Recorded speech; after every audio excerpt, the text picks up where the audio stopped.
Hello po sa inyo mga ka-Jansky, kumusta po kayo? So ngayong araw na ito ay meron naman po tayong pampaswerte na pwede nyo pong gawin. Ito po yung mga simpleng ritual para tayo po ay maka-attract ng swerte sa usaping yaman man o pananalapi. So bago po ang lahat ay nais ko lang po i-promote sa inyo mga ka-Jansky para po sa mga gusto ng mga pampaswerte, sa inyong mga negosyo, sa inyong mga trabaho, sa inyong mga career, o kung kayo po ay mahilig maglaro ng anumang uri ng sugal, meron po tayong pampaswerte dyan. Para po sa mga interesado ay mag-PM lamang po kayo sa akin.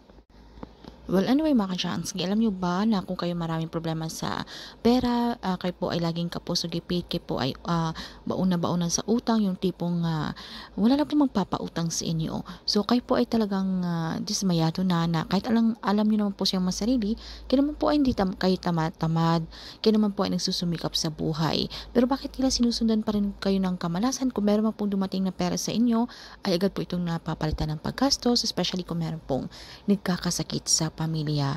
So tayo po ay doon nagkakabaon-baon sa utak. So tanggalin dapat natin ang mga hadlang na yan para tayo po ay pasukin ng swerte.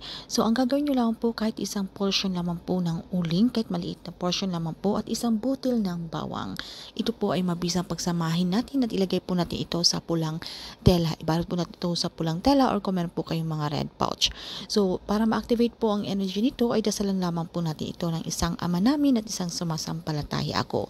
Pero kung kayo naman po ay hindi katoliko or iba po inyong mga reliyon or hindi nyo po kabisado ang dasal na ito, pwede naman po kahit mga personal na dasal. Basta ang importante naman dito mga kasyansky, tayo po ay sincere, tayo po ay taos puso sa lahat ng mga bagay na kung gusto natin makipag-communicate kay universe. And then pagkatapos, bulungan nyo lamang po ito ng inyong mga intensyon, ng inyong mga kahilingan, kung ano po ang gusto nyo pong mangyari. So, kailangan maging positibo, i-claim, i-affirm nyo po sa inyong mga sarili ang mga swerteng darating na yan. So, gawin nyo lamang po ang ritual na ito, mainam po itong gawin mga kasyansky sa umaga, sa araw ng Biyernes, or sa araw ng Martes. Alright? And pagkatapos, pwede nyo na po itong ilagay sa inyong mga pouch, sa inyong mga bags, sa inyong mga pitaka, sa inyong mga bulsa.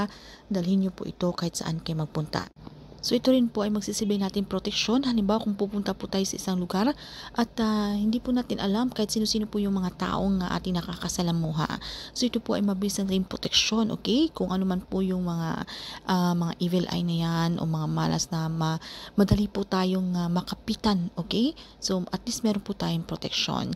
So hayaan nyo lamang po ito doon mga kajansky, okay? Hanggang sa mafe-feel nyo po ang kagaanan ng takbo ng pananalapi sa inyong buhay. At syempre wag lamang po tayo mag-rely sa ating pampaswerte, kinakailangan na tayo pa rin po ay patuloy na magsumikap, tayo pa rin po ay gumawa ng aksyon, pagpaplanong gagawin, mag-isip po tayo ng mga bagay, mga bagong ideya, kung paano pa po tayo mas lalong umangat, at huwag po tayong hayaan na sa isang araw wala po tayong gagawin at maging tamad na lamang at mag-aantay na lamang po tayo ng swerte. So ito pong ating pampaswerteng ito ay isang gabayo, inspirasyon lamang para mas lalo pang lumapit ang swerte na yan. So, i-claim na natin yan mga ka-Jansky. So, yun lamang po at maraming salamat. So, bago po ang lahat ay nais ko lang po i-promote sa inyo mga ka-Jansky, money oil po para sa gusto pong umorder. Ito po ay pampaswerte sa sugal sa negosyo or kahit ano pong transaksyon na may kinalaman sa pera. Ito po ay cleanse, bless, and ritualize na po para po sa mga gustong umorder ay mag-PM lamang po kayo sa akin, okay? Sa aking Facebook page na Janice Christine Vlogs. So, yun lamang po. Maraming salamat.